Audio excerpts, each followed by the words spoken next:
بسم اللہ الرحمن الرحیم۔ ادارہ ندائے قرآن، خواتین کا درس قرآن، وقت دوپہر 3:15 بجے سے 4:15 بجے تک، تعطیل جمعہ، ہفتہ اور اتوار۔ مردوں کا درس قرآن، وقت رات 10:30 بجے سے 11:30 بجے تک، تعطیل ہفتہ اور اتوار۔ مدرس مفتی ارشاد الرحمن، بمقام ادارہ ندائے قرآن، نزد محمدی مسجد، لیاقت آباد نمبر 3، کراچی۔ رابطہ نمبر 03223595-069۔ اعوذ باللہ من الشیطان الرجیم، بسم اللہ الرحمن الرحیم۔ وَإِذَا ضَرَبْتُمْ فِي الْأَرْضِ فَلَيْسَ عَلَيْكُمْ جُنَاحٌ أَن تَقْصُرُوا مِنَ الصَّلَاةِ۔ پیچھے اللہ رب العزت نے جہاد کا بھی ذکر فرمایا اور ہجرت کا بھی ذکر فرمایا۔ جہاد میں بھی سفر ہوتا ہے، ہجرت میں بھی سفر ہوتا ہے۔ اب یہاں سے اللہ رب العزت سفر میں نماز کے احکامات بیان فرما رہے ہیں۔ سفر میں جو نماز کو قصر کرنا ہے، یعنی کہ مختصر کرنا ہے، اس کو بیان فرما رہے ہیں۔ مناسبت میں نے بتا دی کہ پیچھے جہاد کا بھی ذکر تھا، پیچھے ہجرت کا بھی ذکر تھا۔ جہاد میں بھی سفر ہوتا ہے، ہجرت میں بھی سفر ہوتا ہے۔ تو سفر میں نماز کس طریقے پر پڑھنا ہے اس کو بیان فرمایا کہ وَإِذَا غَرَبْتُمْ فِي الْأَرْضِ، اور جب تم چلو زمین میں، فَلَيْسَ عَلَيْكُمْ جُنَاحٌ أَن تَقْصُرُوا مِنَ الصَّلَاةِ، تو پس کوئی گناہ نہیں ہے تمہارے اوپر کہ قصر کرو نماز میں سے، کمی کرو نماز میں سے، یعنی نماز میں سے کمی کرنا، نماز کو مختصر کرنا، چھوٹا کرنا۔ اور جیسا کہ حدیثوں سے معلوم ہوتا ہے کہ یہ قصر اس طرح کیا گیا کہ جو 4 رکعت والی نماز تھی اس کو 2 رکعت کر دیا گیا۔ فجر کی نماز تو 2 رکعت والی ہوتی ہے، اس کو تو 2 رکعت ہی رکھا گیا۔ البتہ یہ ہے کہ قرات اس کی کم کر دی گئی۔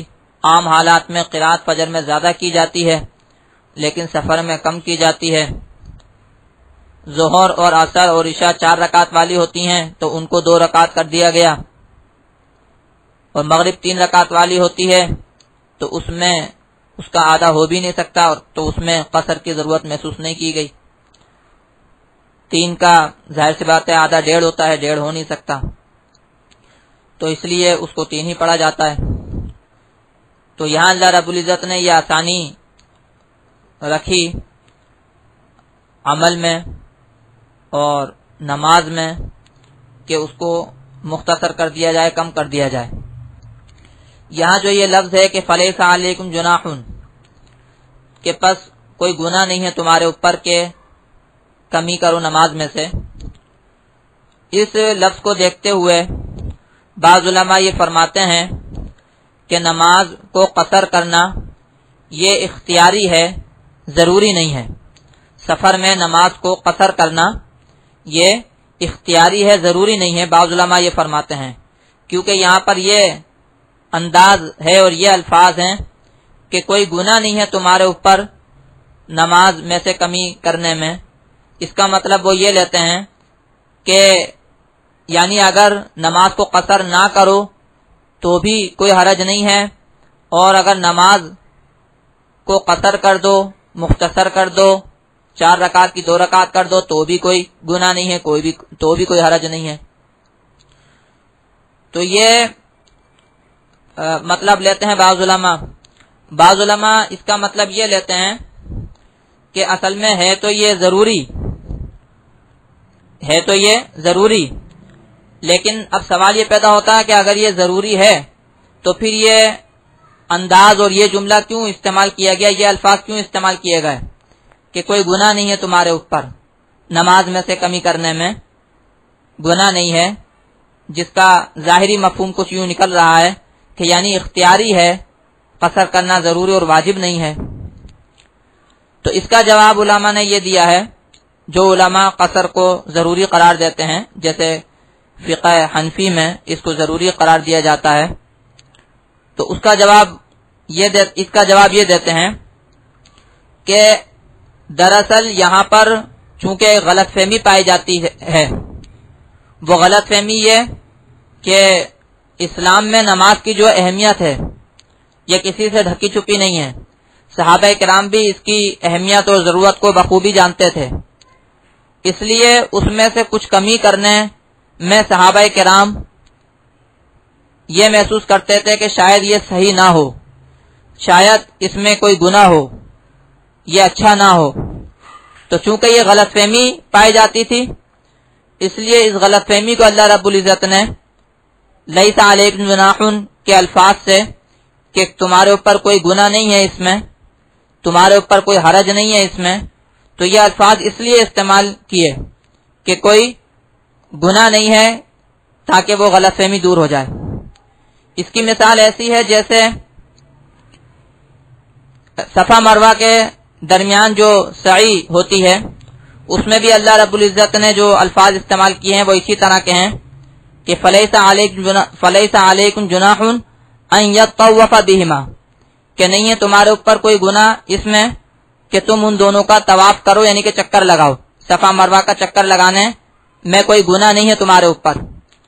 تو اس مقام پر بھی یہی بحث ہے اور اس مقام پر بھی یہی جواب ہے کہ دراصل غلط فہمی تھی مسلمانوں کو کہ صفا اور مروہ کا چکر تو زمانہ جاہلیت میں اس لیے لگایا جاتا تھا کہ وہاں پر دو بت رکھے ہوئے تھے، صفا پر بھی ایک بت رکھا ہوا تھا، مروہ پر بھی ایک بت رکھا ہوا تھا، تو ان بتوں کی تعظیم کے طور پر اور ان بتوں کے شوق میں لوگ اس کی طرف دوڑتے تھے۔ تو مسلمانوں کو یہ خیال ہوا کہ ہم بھی اگر اس طرح سعی کریں گے تو یہ تو ان کے ساتھ ہماری مشابہت ہو جائے گی اور بتوں کی طرف ہمارا شوق ظاہر ہوگا۔ تو اللہ رب العزت نے اس غلط فہمی کو دور فرمایا، کیونکہ سعی کا جو اصل تاریخ تھی اور اصل پس منظر تھا وہ تو حضرت ہاجرہ علیہ السلام سے وابستہ تھا، اسماعیل علیہ السلام سے وابستہ تھا۔ تو اس لیے اللہ رب العزت نے اس غلط فہمی کو دور فرمایا کہ تمہارے لیے کوئی گناہ نہیں ہے کہ تم صفا و مروہ کے درمیان چکر لگاؤ، یعنی کہ سعی کرو۔ تو اسی طریقے پر یہاں پر بھی چونکہ گناہ کا وہم تھا، یہ خیال تھا کہ شاید نماز جیسی ضروری عبادت میں کمی کرنے سے گناہ ہو سکتا ہے، تو اللہ رب العزت نے اس لیے یہ الفاظ استعمال کیے کہ تمہارے اوپر کوئی گناہ نہیں ہے۔ یہ مطلب نہیں ہے کہ یہاں پر یہ بتایا جا رہا ہے کہ یہ اختیاری حکم ہے، ضروری اور واجب نہیں ہے۔ تو فرمایا کہ اور جب تم چلو زمین میں تو پس کوئی گناہ نہیں ہے تمہارے اوپر کہ کمی کرو نماز میں سے۔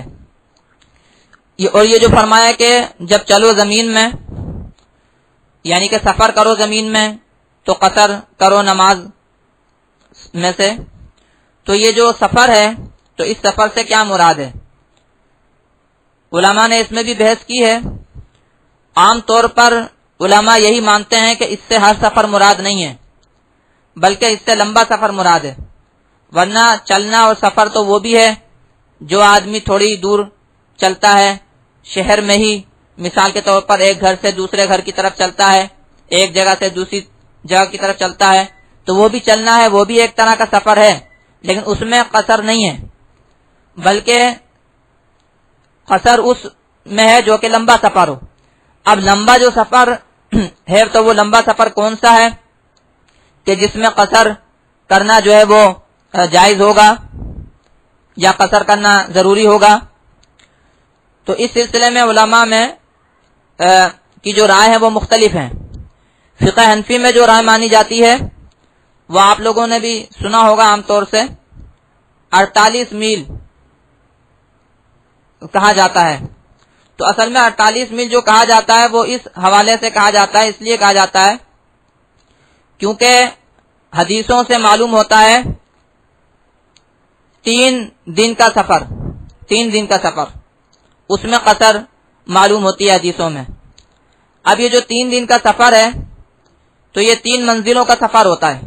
منزل کہتے ہیں ایک پڑاؤ کو، یعنی ایک دن سفر کیا، پھر ایک جگہ پڑاؤ ڈالا، وہاں پر ٹھہرے، آرام کیا، رات گزاری، اس کے بعد دوسرے دن سفر کیا، پھر اسی طرح پڑاؤ ڈالا، پھر تیسرے دن، تو 3 دن کا سفر یعنی کہ 3 منزلوں کا سفر. تو یہ حدیثوں سے معلوم ہوتا ہے. ابھی جو 3 دنوں کا سفر ہے اس کو علماء نے شمار کیا، علماء نے اس کا اندازہ لگایا. تو میدانی جو علاقے ہیں، میدانی علاقے یا ریگستانی علاقے، ان میں 3 دن کا جو سفر ہوتا ہے اور جو 3 منزلوں کا جو سفر ہوتا ہے وہ تقریباً 48 میل بنتی ہے. اور یہ 48 میل کو اگر ہم کلومیٹر میں لے جائیں، آج کل کلومیٹر سے ناپا جاتا ہے، تو اگر یہ 48 میل کو کلومیٹر پہ لے جائیں تو تقریباً یہ کوئی 72-75 کے قریب بنتا ہے، یعنی تقریباً کوئی 72 یا 75 کلومیٹر کے قریب بنتا ہے یہ.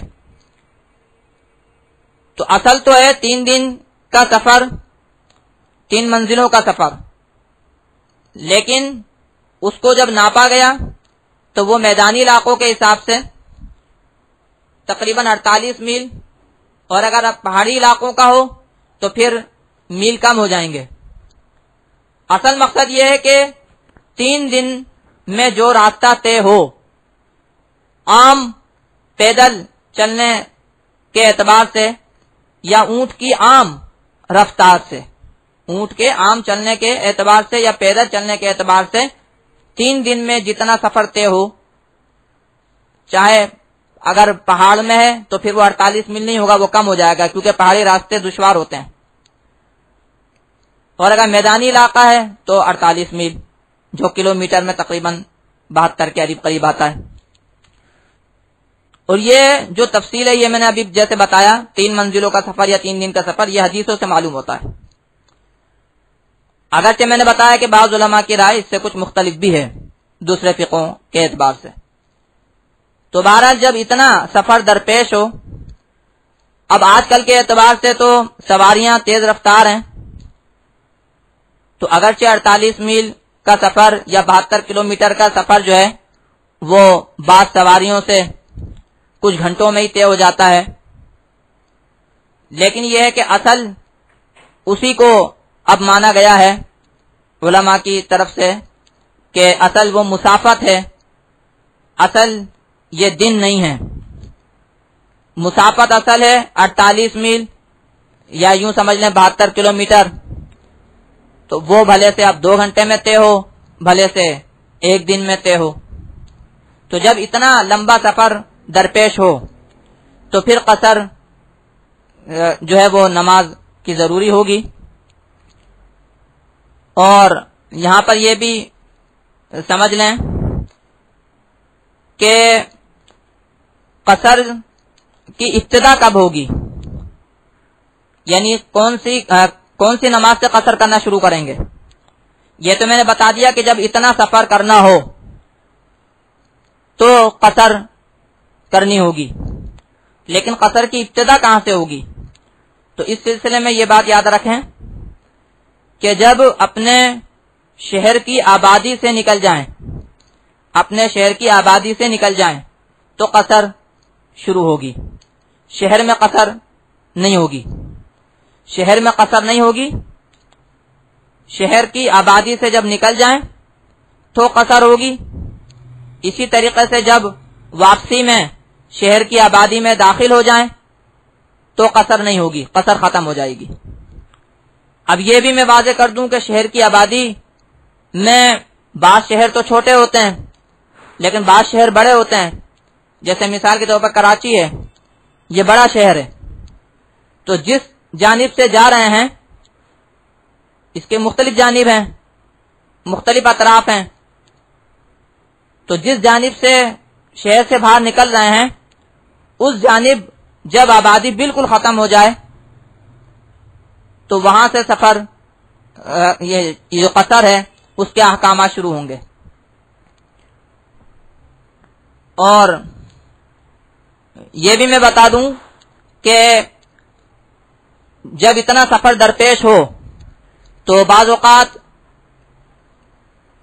مثال کے طور پر کہیں پر جب جا رہے ہیں تو 4 دن رکنے کی نیت ہے، 5 دن رکنے کی نیت ہے، یا کتنے دن رکنے کی نیت ہے، تو کب تک وہ مسافر شمار ہوگا اور کب تک قصر کرتا رہے گا؟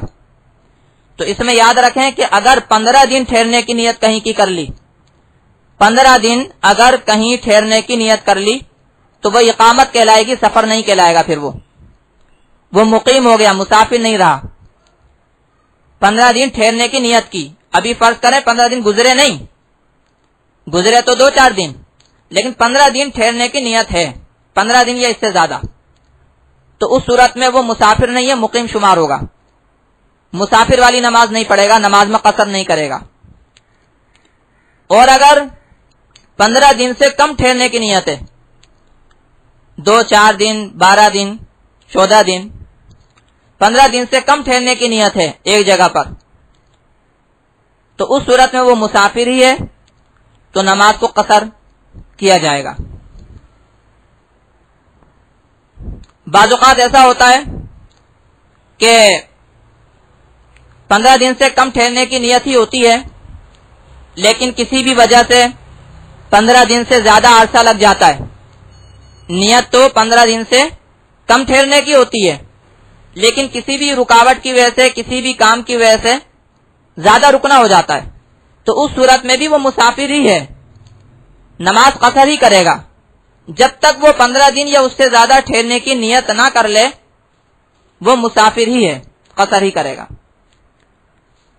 اور یہاں پر اللہ رب العزت نے آگے بیان فرمایا کہ ان خفتم ان یفتنکم الذین کفروا، کہ اگر تمہیں اندیشہ ہے کہ تمہیں کافر لوگ فتنے میں ڈالیں گے. میں نے کئی مرتبہ بتایا فتنہ ایسے حالات کو کہتے ہیں کہ جن حالات میں آدمی آزمائش میں پڑ جاتا ہے، سوچ میں اور فکر میں پڑ جاتا ہے. یہاں اللہ رب العزت نے یہ فرمایا کہ گویا قصر اس وقت کر سکتے ہو کہ اگر تمہیں خوف ہو، اندیشہ ہو کافروں کی طرف سے فتنے کا اور پریشانی کا. یہاں علماء نے یہ لکھا ہے کہ جس وقت یہ آیتیں نازل ہوئیں اس وقت تو ایسی ہی صورتحال تھی کہ جب سفر کرتے تھے تو کافروں کی طرف سے خطرے کا اندیشہ ہوتا تھا، خطرہ ہوتا تھا کافروں کی طرف سے. لیکن بعد میں جب مسلمانوں نے کافی فتوحات کی تو کافروں کا یہ خطرہ تقریباً کم ہو گیا یا ختم ہو گیا. خصوصاً مسلمانوں کے علاقوں سے تو یہ خطرہ بالکل ختم ہو گیا. لیکن اس کے باوجود حضور صلی اللہ علیہ وسلم، صحابہ کرام، حدیثوں سے معلوم ہوتا ہے کہ وہ نماز میں قصر کرتے رہے. تو اس سے علماء نے یہی مطلب لیا کہ یہ جو شرط ہے یہ شرط اب برقرار نہیں ہے. یعنی یہ اس وقت کے اعتبار سے تو تھی، لیکن اس کے بعد اب یہ شرط برقرار نہیں ہے. اب چاہے کافروں کا اندیشہ ہو چاہے نہ ہو، چاہے برے حالات یا پریشان کن حالات ہوں چاہے نہ ہوں، چاہے سفر میں راحت و سکون ہو چاہے نہ ہو، ہر صورت میں نماز کو قصر کیا جائے گا جب اتنا سفر درپیش ہو جس کی تفصیل میں نے ابھی بتائی. تو فرمایا کہ اور جب تم چلو زمین میں تو پس گناہ نہیں ہے تمہارے اوپر کہ قصر کرو نماز میں سے، یعنی کمی کرو نماز میں سے، اگر اندیشہ ہے تم کو کہ کافر لوگ تم کو فتنے میں ڈالیں گے. ان الکافرین کانوا لکم عدوا مبینا، بے شک کافر ہیں تمہارے دشمن کھلے، تمہارے دشمن ہے واضح طور پر، اس لیے ان کی طرف سے عام طور سے یہ اندیشہ رہتا ہے اور رہے گا. آگے اللہ رب العزت نے ایک دوسری صورت جو جنگ کی صورت ہوتی ہے اس میں نماز کس طرح پڑھنی ہے اس کو بیان فرمایا ہے. اس کو